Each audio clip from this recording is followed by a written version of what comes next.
Hello dear students, myself G K Mishra. और हम लोग अभी पढ़ने चल रहे हैं रिप्रोडक्शन इन ऑर्गेनिजम्स चैप्टर में। हमारा जो आज का टॉपिक है ये वेजिटेटिव प्रोपागेशन या वेजिटेटिव रिप्रोडक्शन के बारे में पढ़ना है।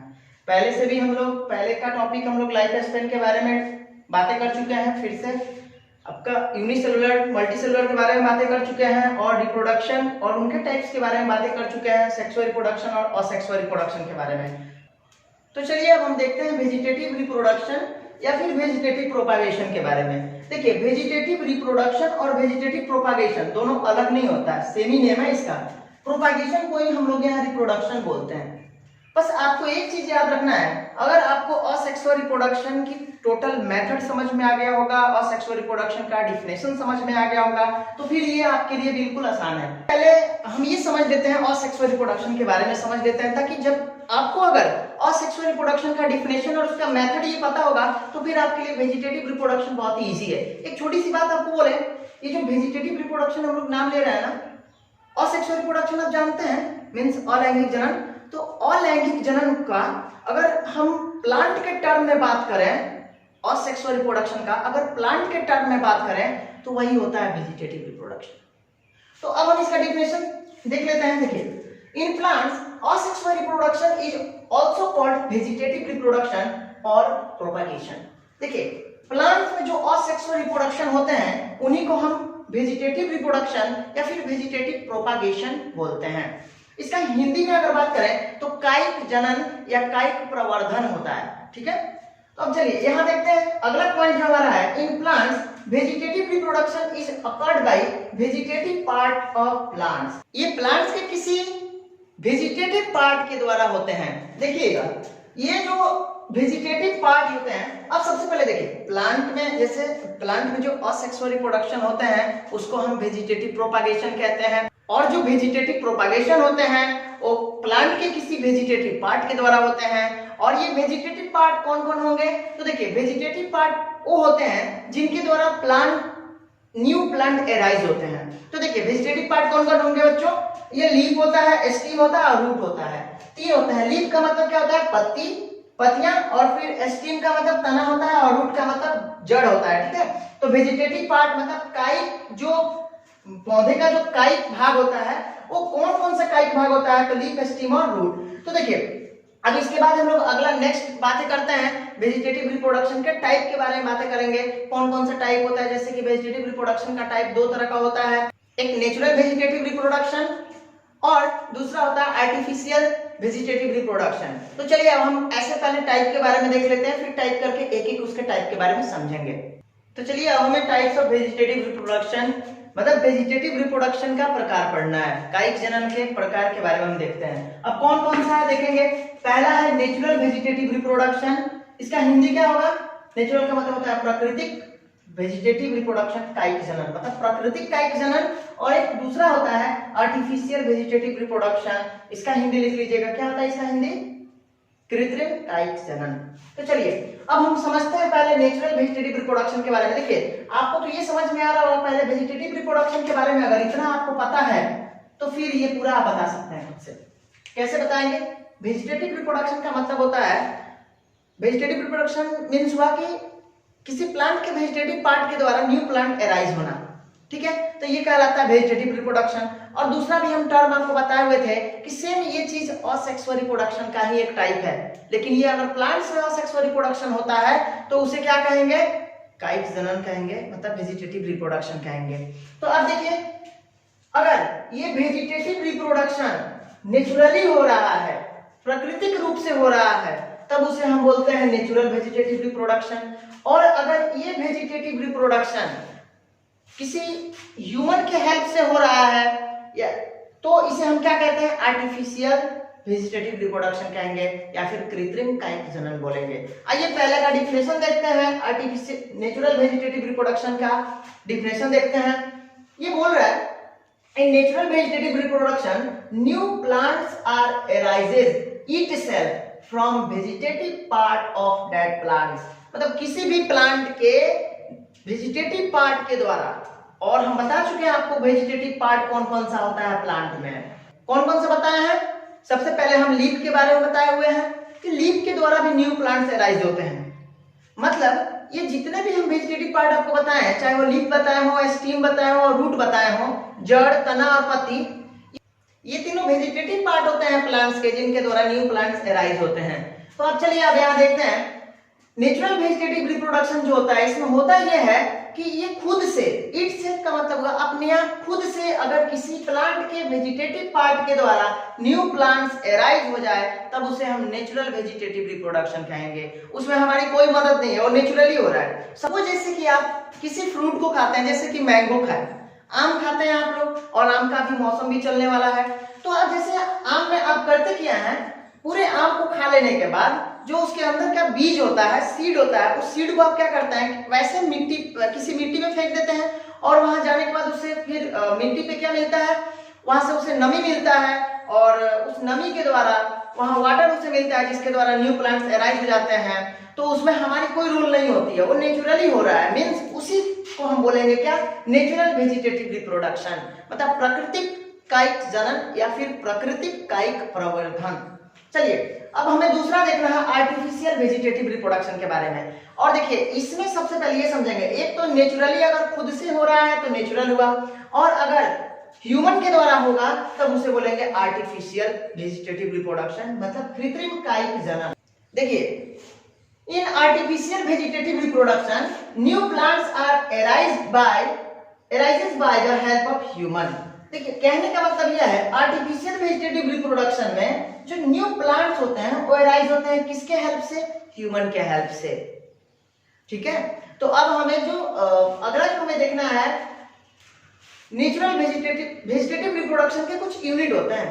ये जो वेजिटेटिव रिप्रोडक्शन है, जो हम टॉपिक पढ़ रहे हैं वेजिटेटिव रिप्रोडक्शन या वेजिटेटिव प्रोपागेशन, तो अब हमें वेजिटेटिव प्रोपागेशन के यूनिट के बारे में देखना है। अभी तो हमने देखा वेजिटेटिव रिप्रोडक्शन के टाइप के बारे में, लेकिन अब देखेंगे क्या, वेजिटेटिव रिप्रोडक्शन के यूनिट के बारे में। तो ये हुआ आपका कायिक जनन का यूनिट हुआ, कायिक जनन का इकाई हुआ, जिसके द्वारा न्यू प्लांट्स का एराइज होते हैं, जो न्यू प्लांट्स इन्हीं के द्वारा एराइज होते हैं। तो अब चलिए देखिए इसमें कौन कौन सा स्ट्रक्चर होता है। बहुत बार क्वेश्चन ऐसे भी आया हुआ है, which of the following is unit of vegetative reproduction, which of the following is a unit of vegetative reproduction, मतलब इनमें से कौन वेजिटेटिव रिप्रोडक्शन का, कायिक जनन का इकाई है।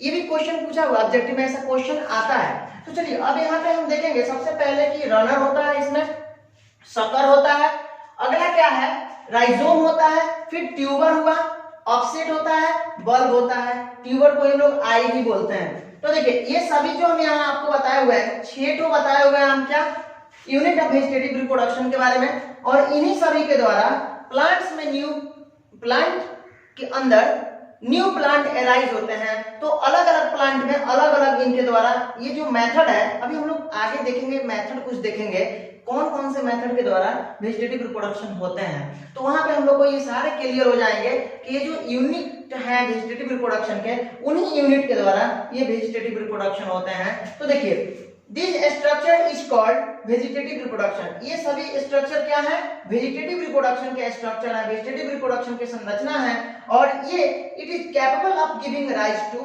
न्यू ऑफ स्प्रिंग, और इन्हीं के पास ये क्षमता होता है कि न्यू प्लांट्स को एराइज कर सकें।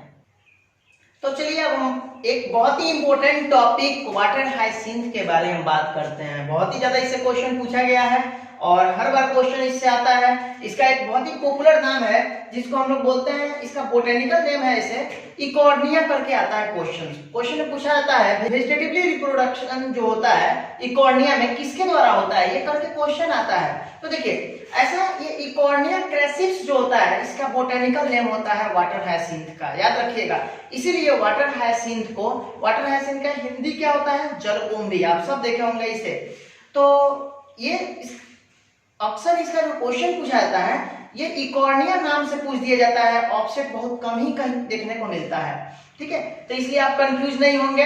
इसमें जो होता है चाहे इकॉर्निया करके पूछे या फिर आपके वाटर हाइसिंथ करके पूछ सकता है क्वेश्चन, तो क्या बोलेंगे, देखिए क्वेश्चन इसमें पूछा जाता है कि किसके द्वारा, इसमें वेजिटेटिव रिप्रोडक्शन किसके द्वारा होता है, तो इसमें वेजिटेटिव रिप्रोडक्शन किसके द्वारा होगा, ऑफसेट के द्वारा होता है। और ऑफसेट क्या होता है, वेजिटेटिव रिप्रोडक्शन का यूनिट होता है, जो हम पहले आपको बता चुके हैं। तो चलिए अब अगर हम लोग देखते हैं, सबसे पहले हम इसके कहानी को याद रखेंगे।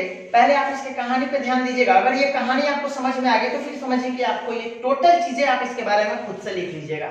सबसे पहले हुआ ये था, कुछ साइंटिस्ट जो हमारे इंडिया के थे, हमारे इंडिया से बाहर गए। बाहर जाने के बाद किए क्या, वहां पे इन्हें वाटर हाइसिंथ का फूल दिखा, फ्लावर दिखा, और वहां इतना सुंदर फ्लावर दिखा, और उस जो ये वाटर हाइसिंथ था उसका जो शेप था, उसके लीफ का, उसके पत्ते का जो लीफ का जो शेप था, उसको देखकर उन्हें बहुत ही अच्छा लगा। और फिर वो क्या किए, वहां से कुछ फ्लावर को इंडिया लाने का फैसला कर लिए। अब जब वो इंडिया में, वहां से फ्लावर इंडिया में लेकर आए, तो फिर सबसे पहले वो लेकर आए थे बंगाल साइड में। और बंगाल में वहां पे ये देखे, वहां पे वो जब वाटर बॉडी में उसको डाला गया, वाटर में जब डाला गया उस फ्लावर को, किसके फ्लावर को, वाटर हाइसिंथ के फ्लावर को, तो वहां देखने को ये मिला कि एक ही रात में ये इतना ज्यादा से ज्यादा फैल गया है। तब उससे उस वक्त क्या बोला गया कि ये तो मोस्ट इन्वेसिव वीड है, मतलब सर्वाधिक फैलने वाला खरपतवार है, ठीक है, जिस वजह से जैसे जैसे वो इतना ज्यादा स्प्रेड कर रहा था वाटर बॉडी में, मतलब जलाशयों पे जैसे वो फैल रहा था, उसे देखकर क्या बोला गया, तो उसे बोला गया मोस्ट इन्वेसिव वीड, मतलब सर्वाधिक फैलने वाला खरपतवार। देखिए सबसे पहले तो इसे क्यों इंडिया लाया गया, तो क्या बोलेंगे, beautiful shape of leaf and beautiful flower, इसके सुंदर फूल और इसके पत्तियों के सुंदर आकार के कारण इन्हें इंडिया लाया गया। दूसरा टर्म में फिर क्वेश्चन क्या पूछा जाता है कि क्या ये मोस्ट इन्वेसिव वीड होता है, मतलब सर्वाधिक फैलने वाला खरपतवार होता है, हाँ बिल्कुल होता है। और जब ये साइंटिस्ट देखे, जो भी लेकर आए हुए थे इस मोस्ट इन्वेसिव वीड को यहाँ लेकर आए हुए थे इंडिया में, तब उन्हें ये देखा कि ये तो रात भर में जलाशयों पे पूरे इतनी जल्दी से फैल गया, और कुछ ही समय में ये दिखने लगा कि वहां पे उस वाटर बॉडी के अंदर जो भी, उस वाटर के अंदर जो भी एक्वाटिक एनिमल्स या फिर फिशेस, मतलब मछलियां हैं या फिर जलीय जीव हो, जितने भी एक्वाटिक एनिमल्स थे वो सभी मरे जा रहे थे। और तब उन्हें ये पता चला कि it drains oxygen from the water, इन्हें ये मालूम चला अब कि ये ऑक्सीजन को क्या करते हैं ना, वाटर बॉडी से खींच लेते हैं। तो आप ही खुद सोचिए, जब वाटर बॉडी से ये ऑक्सीजन को खींचेंगे तो फिर क्या होगा, जितने भी एक्वाटिक एनिमल्स हैं, जलीय जीव हैं, जैसे फिशेस हुआ, ये सभी मरेंगे ही। तो फिर उसके बाद इसके बारे में पता लगाया गया, तब इसका नाम दिया गया, it is the terror of Bengal, या इसे एस्कॉर्ज ऑफ वाटर बॉडी भी बोला गया। ठीक है, टेरर ऑफ बंगाल का मतलब होता है बंगाल का आतंक। तो क्वेश्चन भी इससे पूछा गया है, नीट में भी क्वेश्चन आया हुआ है, और आपके बोर्ड में भी क्वेश्चन आते हैं 12th के बोर्ड में। जैसे टेरर ऑफ बंगाल किसको बोलते हैं, तो उसमें ऑप्शन रहता है, वहां एक ऑप्शन रहेगा आपका ऑफसेट का, या फिर इकॉर्निया भी रहता है, याद रखिएगा। और दूसरा क्वेश्चन क्या रहता है कि इसका दूसरा और नाम भी है क्या, एक इसका और नाम होता है एस्कॉरेज ऑफ वाटर बॉडी। एस्कॉरेज ऑफ वाटर बॉडी का मतलब होता है जलाशयों का महाविप्ति। तो जलाशयों का महाविप्ति किसको बोलेंगे, जलाशयों की महाविप्ति बोलेंगे हम, इसे वाटर हाइसिंथ को ही बोलेंगे जलाशयों की महाविप्ति। तो चलिए अब ये सारे पॉइंट के बारे में हम बात कर लिए, अब हम इसके बारे में एक एक करके नोट करते हैं और इसके पॉइंट को समझते हैं। यहाँ सबसे पहले हम इसके बोटानिकल नेम के बारे में आपको बताए हुए थे, क्या होता है, इकॉर्निया क्रेसिप्स। ज्यादा इंपॉर्टेंट इसमें होता है इकॉर्निया, नाम को अगर याद रखते हैं तो भी हो जाएगा, क्योंकि अधिकतर इकॉर्निया करके ही क्वेश्चन पूछे जाएंगे। फिर वेजिटेटिवली प्रोपागेटेड जो ये होता है, मतलब इसमें जो कायिक परिवर्धन होते हैं या फिर कायिक जनन होते हैं, किसके माध्यम से होता है, तो इसमें कायिक जनन ऑफसेट के द्वारा होता है, याद रखिएगा।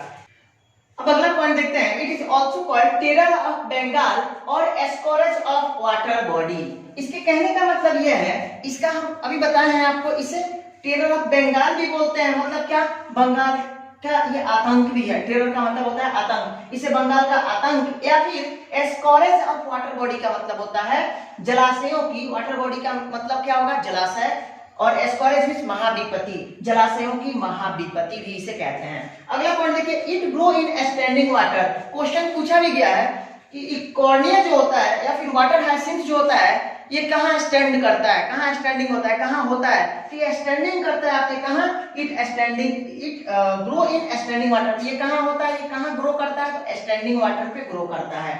अगला पॉइंट हम देखते हैं, it is the most invasive weed. देखिए वीड का मतलब होता है खरपतवार, और इन्वेसिव का मतलब होता है क्या, तेजी से फैलने वाले, सर्वाधिक फैलने वाले। मोस्ट मींस हुआ तेजी से, और इनवेसिव मींस फैलने वाले खरपतवार। तो ये बहुत ही तेजी से फैलने वाले खरपतवार होते हैं।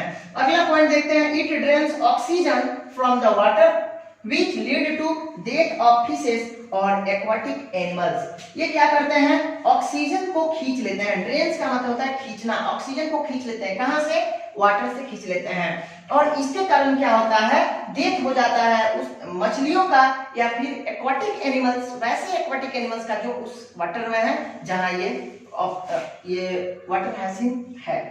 अब देखेंगे अगला पॉइंट है, the plant was introduced in India because of its beautiful flowers and beautiful shape of leaf। एक चीज याद रखिएगा, ये चीजें आप याद रखेंगे, ये बहुत बार क्वेश्चन पूछा गया है कि वाटर हैसिंथ को इंडिया में क्यों लाया गया था। तो इंडिया में क्यों लाया गया, तो इसे इंडिया में इसलिए लाया गया था क्योंकि because of its beautiful flower, क्योंकि इसके ब्यूटीफुल फ्लावर थे और ब्यूटीफुल शेप ऑफ लीव्स थे, पत्तियों के आकार जो थे बहुत ही सुंदर थे, इस कारण इसे इंडिया में लाया गया था। अगला पॉइंट है, it can propagate vegetatively at a phenomenal rate and speed all over the water body in a short period of time। चूंकि हम आपको पहले ये बता चुके हैं कि सर्वाधिक फैलने वाला खरपतवार होता है, तो फिर ये तो हम इजीली बोल सकते हैं कि ये वाटर बॉडी पे बहुत ही कम समय में जल्दी से फैलने वाला होता है, फैल सकता है। तो ये जो होता है ना, एक चीज और है कि जो वेजिटेटिवली प्रोपागेशन इसमें होता है बहुत ही फेनोमेनल रेट पे होता है। एक टर्म याद रखिएगा, फेनोमेनल रेट। फेनोमेनल का मतलब होता है असाधारण, ठीक है। तो ये जो इसमें वेजिटेटिव रिप्रोडक्शन जो होता है वो साधारण रूप से नहीं होता है, असाधारण रूप से होता है। मतलब ये इतना जल्दी से ये अपने न्यू प्लांट एराइज करते हैं ना, इनके द्वारा न्यू प्लांट इतना जल्दी में एराइज होते हैं कि ये बहुत ही कम समय में पूरे और वाटर के ऊपर क्या करते हैं, स्प्रेड हो जाते हैं। चलिए अगला पॉइंट देखते हैं, it is very difficult to get rid of them. इनसे छुटकारा पाना बहुत ही मुश्किल होता है। डिफिकल्ट मींस होता है क्या, मुश्किल, and gate rid of them, read of का मतलब होता है क्या, छुटकारा पाना। इनसे छुटकारा पाना बहुत ही मुश्किल होता है। आप कोई भी क्वेश्चन इसके रिलेटेड सॉल्व करेंगे, सभी क्वेश्चन सॉल्व हो जाएंगे, चाहे वो नीट में क्वेश्चन पूछे हुए हो या फिर एम्स में या फिर आपके बोर्ड लेवल का क्वेश्चन होंगे, इससे अलग नहीं आने वाले हैं, ठीक है।